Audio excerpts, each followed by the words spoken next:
What's going on? It's Mike Adam. This is your Eye Opener Music Beat. I am hanging out with Johnny Rzeznik. How you doing? Yeah, it's great. Great to be here, man. How you doing? I'm good. So, first things first, man. Album number 10, you came out with it last year. That's a huge accomplishment. I mean, what did it feel like? Did you ever think you would get to that point? Yeah, I never really thought that I would get to that point, but yeah. I was really excited to go about making the record. I wanted to do it in a completely different fashion. Yeah, which was a lot of fun. Worked with 4 different producers. Worked in 4 different cities. Had a really great time. Worked with a bunch of different musicians and writers. It was really a good time. That's awesome. You've been doing the Goo Goo Dolls thing for such a long time. I find it hard to believe that at no point were you like, you know what? I'm going solo. I know for a little bit, for the Disney movie you did a few solo tracks, but at no point you never wanted to put out a whole. I'm a band guy. Okay. You know what I mean? I love my band. I love being in my band. I love playing with the guys that we hire to take out on the road with us. And I'm more into that. Yeah. But I love doing like little one-offs by myself and doing acoustic versions. When you do those one-offs, how do you know you're like, maybe this isn't right for the band? It's a more solo thing. Well, they're just different interpretations of the songs. Okay. Really, when I'm sitting in a room here playing in front of a small audience, I have to reinterpret the songs. Gotcha. It's got to be kind of intimidating to have songs like Iris, Black Balloon, Slide. You have these massive records, and when they do so well, are you kind of like, oh my God, can I do that again? Is it scary? I did think that. When I wrote the song Name, that was the first song we ever had that was a hit. Yeah. And I felt as though I had won the lottery, and everybody was standing around me going, wow, that was amazing, do it again.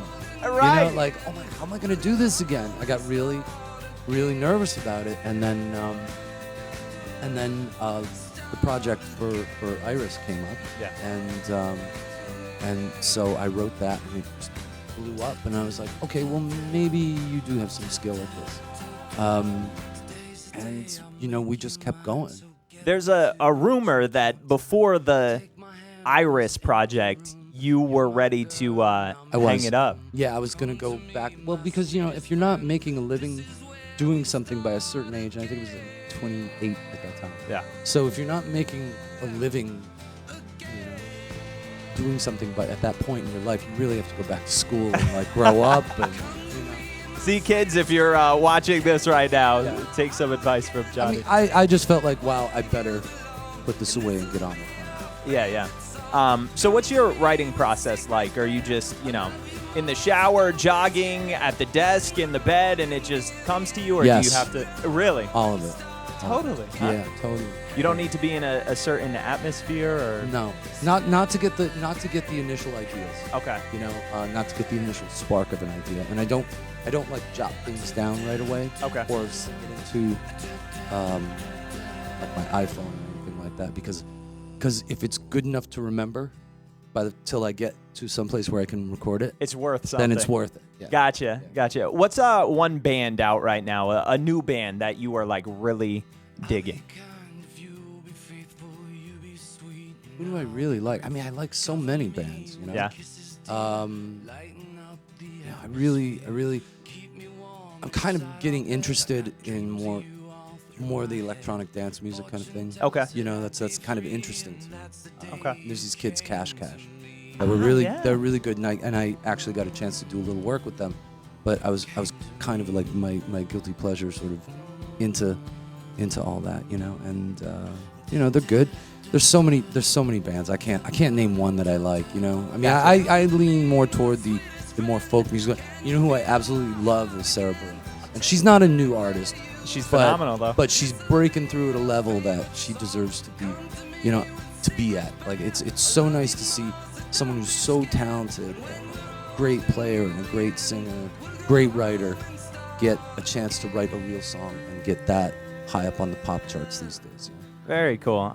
Before we wrap up, I know Mike recently chose to exit the band, so I wanted to ask you, on your wish list, if you could have any drummer from any band join the Goo Goo Dolls, who would it be?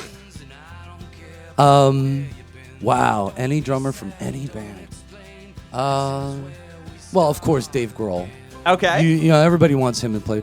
Or Taylor Hawkins, because he's a pretty incredible drummer as well. So both good. Can't go wrong. Both those guys. I don't think Neil Peart would work with our music. You know, a little too many fills. Awesome, Johnny Rzeznik. Thanks so much for hanging out. Thank you so much.